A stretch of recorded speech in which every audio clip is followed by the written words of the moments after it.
periodista, amigo, profesor universitario de la Escuela de Comunicación Social del UCB. Y además es un periodista especializado en el área económica y en el área petrolera. Estábamos hablando del tema de la producción.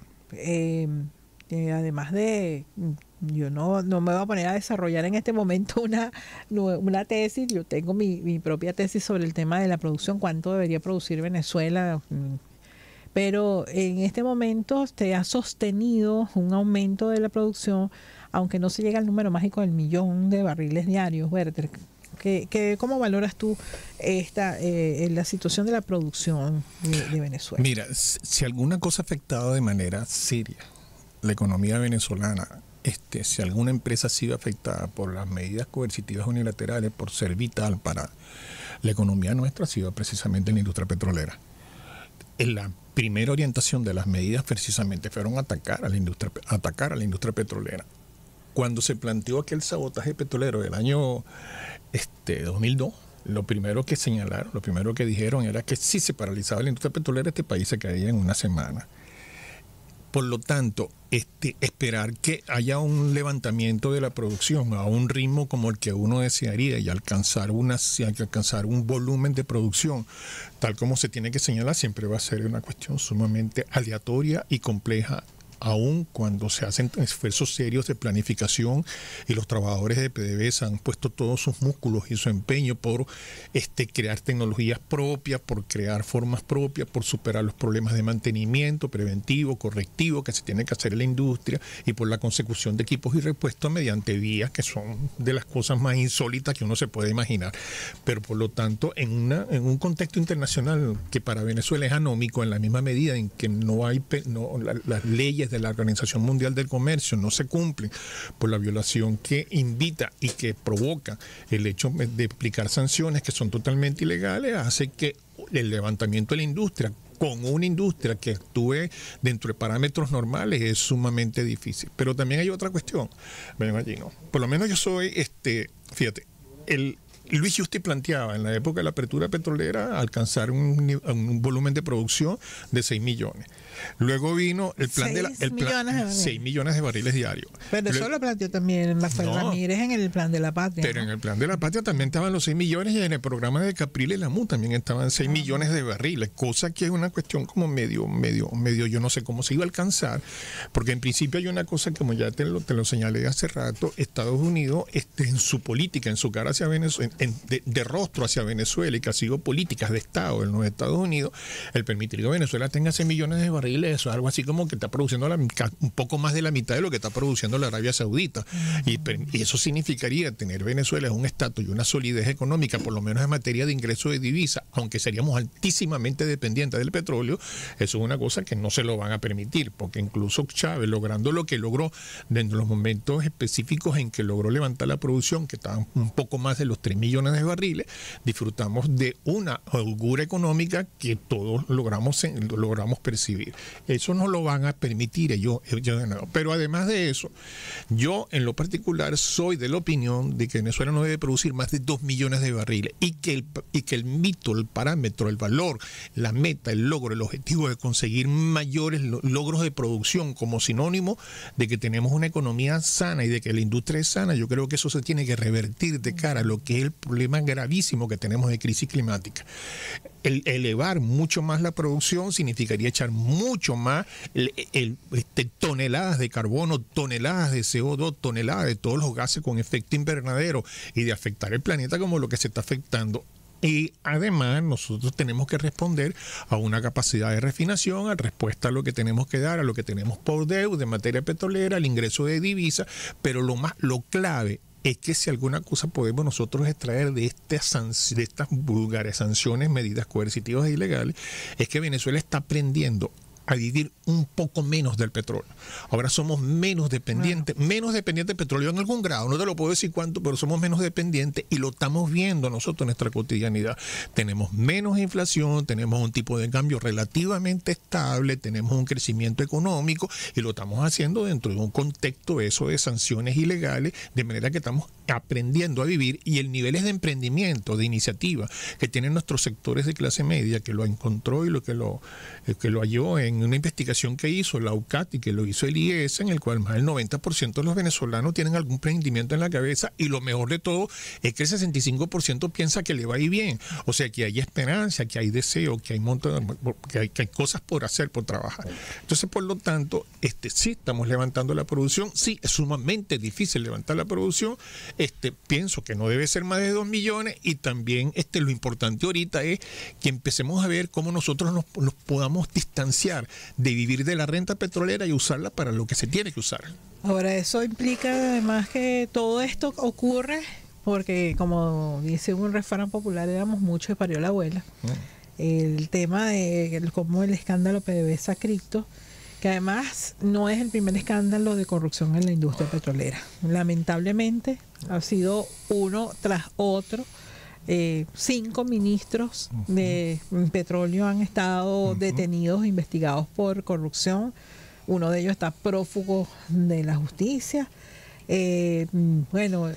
Incontables gerentes, mercado interno y comercio internacional, creo que han sido las áreas donde quedan, si se puede decir de esa manera, producido más presos, más investigados en la gestión de la industria petrolera.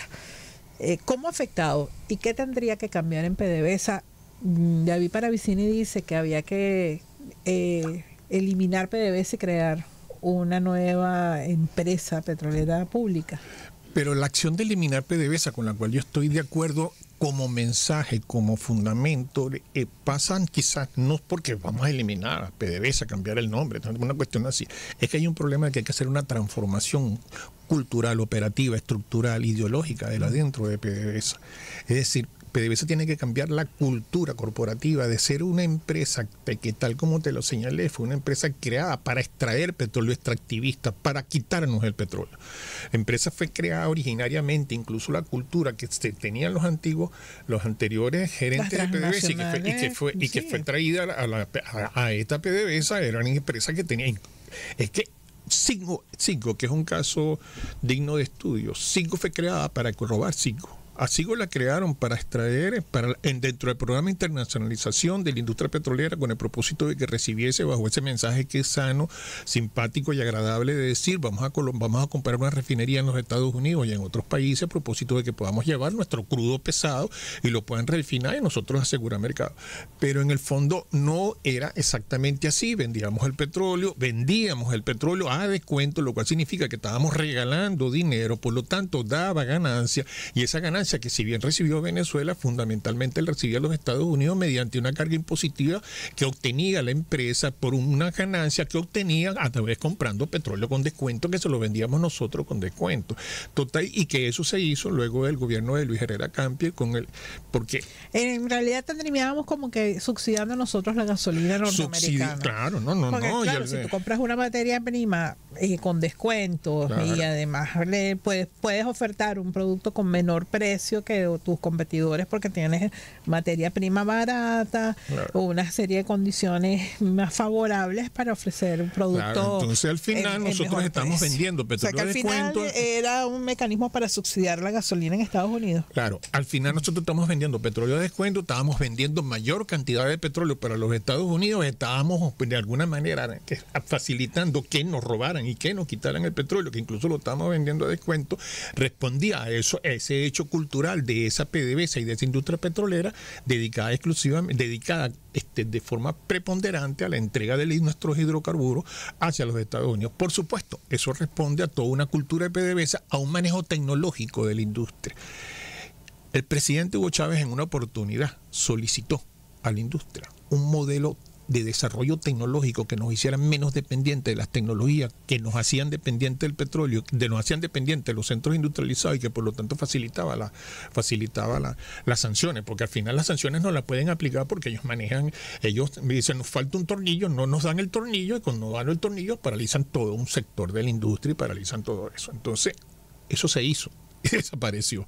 Lo desapareció. Entonces, a PDVSA hay que hacerle un proceso de transformación interna, pero profunda, o sea, digamos, culturalmente, porque incluso esa es una empresa donde se presta muchísimo para la corrupción porque es sumamente sofisticada, y los que manejan esa cultura sofisticada no es personas que están por supuesto, con excepciones, y hay muchísimas, pero lo que quiero plantearte es que lo que predomina es que los que manejan esa cultura sofisticada de la industria, del manejo tecnológico de la industria, son personas precisamente que se formaron dentro de esa cultura, de esa corporación, que nosotros necesitamos transformar. Es decir, hay que cambiar todo ese modelo.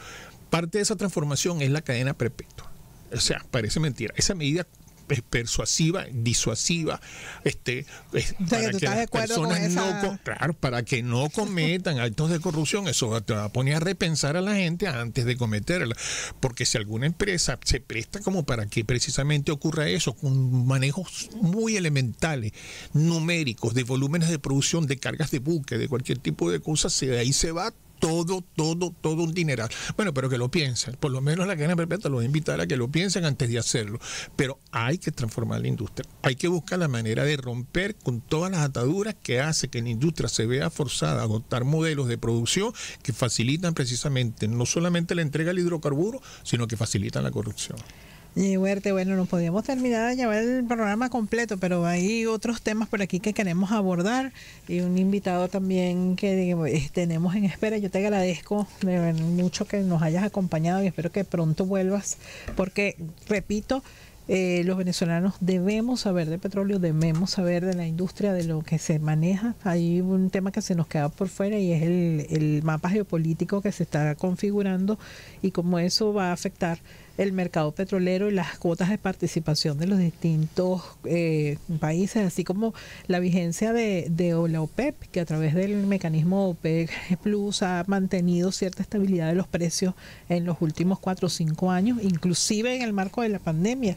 Hubo un acuerdo para mantener una estabilidad en los precios petroleros, pero en este momento por lo menos 4 países de la OPEP están en conflictos armados o con medidas coercitivas unilaterales que afectan sus funcionamientos. Vamos a dejarlo para el próximo programa. Claro. Te espero que nos acompañe. Bueno. Gracias a Werther Sandoval, periodista especializado en economía y petróleo, es profesor universitario de la UCB y además columnista del diario Últimas Noticias. Justamente hablemos de petróleo, se llama País Petrolero, se llama la columna de Werther Sandoval en Últimas Noticias.